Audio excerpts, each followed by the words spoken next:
Dalang pemberontakan terhadap Majapahit. Majapahit menghadapi pemberontakan dari pahlawan kerajaan. Benarkah karena hasutan Mahapati? Mereka yang disebut pemberontak merupakan orang terdekat raja, padahal kerajaan yang berjasa mendampingi Wijaya membangun Majapahit. Sejak Wijaya dinobatkan menjadi raja pertama di Wilwatika pada 1293 Masehi.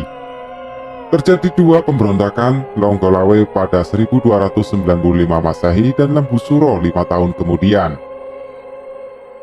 Setelah Jaya Negara naik tahta menggantikan Wijaya pada 1309 Masehi, 3 pemberontakan menyusul. Nambi 1316 Masehi, Semi 1308 Masehi, dan Kuti 1319 Masehi. Serat Pararaton dan Kidung Sorandaka mengajukan tokoh Mahapati sebagai biang kerok kerusuhan itu. Menurut Paraton, semua pemberontakan itu akibat fitnah dan adu domba Mahapati. Siapakah Mahapati? Slamet Mujiana dalam menunjuk puncak kemegahan sejarawan kerajaan Majapahit menyebut kemungkinan tokoh Mahapati dalam sejarah. Dalam prasasti Sidak Teka 1323 Masehi, terdapat nama Pati Majapahit yang belum pernah dikenal sebelumnya. Di sana terbaca Retuhan Mahapati Ring Majapahit. Dia Hayaluda, artinya dia Halayuda adalah Patih Majapahit gelar Rakai. Tahun prasasti menunjukkan sang Patih berada dalam pemerintahan Jaya Negara yang wafat pada 1328 Masehi. Artinya prasasti itu dibuat 5 tahun sebelum raja wafat. Dia menjabat setelah Nambi binasa dalam pemberontakan, karena Slamet Muljana menduga Mahapati adalah Patih Halayuda.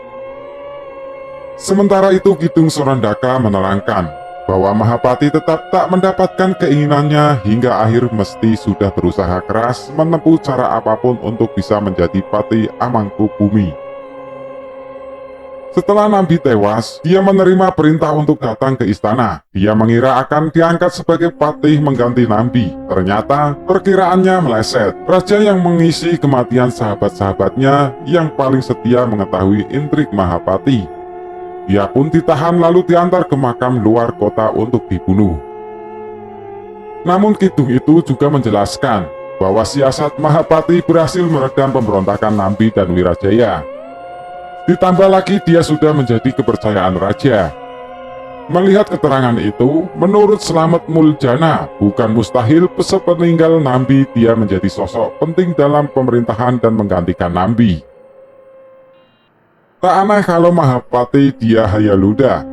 Dalam prasasti Siddhaka sama dengan tokoh yang disebut oleh pengarang Paraton dan Kidung Sorandaka sebagai Mahapati, tulis Slamet. Tokoh yang ditambahkan, kendati begitu, Slamet Muljana juga mempertanyakan sejauh mana peran Mahapati. Dia seakan muncul tiba-tiba dalam pemerintahan Kertarajasa. Sebelumnya Mahapati tak dikenal di antara nama pejuang Singosari maupun Majapahit. Misalnya ketika melawan tentara Tartar Mongol. Nama Mahapati mencurigakan. Nama itu biasa juga digunakan sebagai nama jabatan Patih Amangkubumi, tulis Slamet Muljana. Menurut Slamet Muljana, jika fitnah itu benar ada dan dilakukan Mahapati, artinya Ronggolawe, Lembu Suro, Nambi, Semi, dan Kunti sebenarnya bukan pemberontak. Sebaliknya, jika Mahapati adalah tokoh yang sekadar ditambahkan sebagai alasan terjadinya rangkaian pemberontakan, artinya mereka memang dalam pemberontakan. Alasannya bisa jadi karena ketidakpuasan pada pemerintahan yang sedang berlangsung.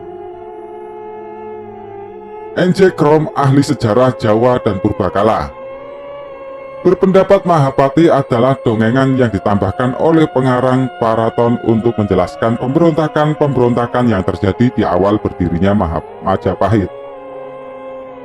Slamet Muljana juga mencurigai penggambaran raja terus-menerus bersikap naif.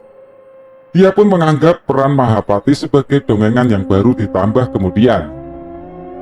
Tambahan ini untuk menjelaskan mengapa pada awal pertumbuhan kerajaan Majapahit banyak muncul pemberontakan. Heran melihat banyak pemberontakan, Pengarang Paraton pun coba memberi penjelasan, yaitu mungkin ada fitnah yang ditebar oleh seseorang, dalam hal ini Mahapati. Jika itu benar, maka dalam penulisan sejarah Jawa yang sedang mulai berkembang itu, kita menemukan unsur rasional sebagai penjelasan peristiwa sejarah. Tulis Slamet Muljana. Penyebab pemberontakan, keraguan itu mungkin bisa digambarkan dengan melihat bagian kedua Kidung Ronggolawe, kisah yang sejalan dengan Paraton, terutama dalam hal penceritaan pemberontakan Ronggolawe. Namun, di Kidung itu tak sebut tokoh Mahapati. Kidung itu justru memberikan alasan kalau Ronggolawe tak puas dengan pengangkatan Nambi sebagai Pati Amangkubumi. Pemberontakan Ronggolawe terjadi akibat kritiknya yang melukai kehormatan raja. Kalaupun Mahapati disebut sebagai biang kerok dalam Kidung Sorandaka, penyerangan tentara Majapahit terhadap Lembu Suro sebenarnya cukup beralasan. Majapahit memegang benar undang-undang Kutaramadana Wastra Swastra. Pasal asal dusta mengatakan barang siapa membunuh harus dijatuhi hukuman mati, dan Lembu Suro telah membunuh Kebu Anabrang yang berjasa menumpas pemberontakan Ronggolawe. Bagaimana dengan pemberontakan berikutnya? Sebagai disebut Nanggrakrata Agama dan Paraton. Pemberontakan Nambi terjadi ketika Wijaya sudah tak berkuasa, sehingga sana Majapahit diduduki putra Jayanagara. Adapun Semi dan Kuti sebelumnya termasuk dalam 7 orang Dharma Putra. Mereka adalah abdi dalam Wineh Suko, atau yang diberi keistimewaan. Menurut Slamet Muljana, Semi Kuti lainnya mengadakan kelompokan untuk membunuh sang raja. Pasti kelompokan itu telah direncanakan ketika Raja Jayanagara telah menumpas pemberontakan Nambi dan Wiraraja. Catat Slamet. Jayanagara oleh rakyat atau pengarang Kidung Ronggolawe dan Paraton dijuluki Kala Gemet. Slamet Muljana menjelaskan, kata kala berarti penjahat. Ini mengandung pengertian antipati rakyat atau para pengarang terhadap Jayanagara. Antipati itu mungkin disebabkan kelakuan tak senonoh terhadap 2 putri keturunan Gayatri dan Tribuwana. Tulis Slamet Muljana. Sementara kata gemet adalah bentuk perubahan dari kata genet atau gamut yang artinya lemah. Paraton menyebut Jayanagara banyak menderita sakit. Demikianlah Kala Gemet adalah nama Baraben yang mengandung arti pejabat yang lemah. Tulis Slamet Muljana. Dengan demikian, pemberontakan di awal pemerintahan Majapahit bisa saja karena rakyat tak puas kepada pemimpinnya.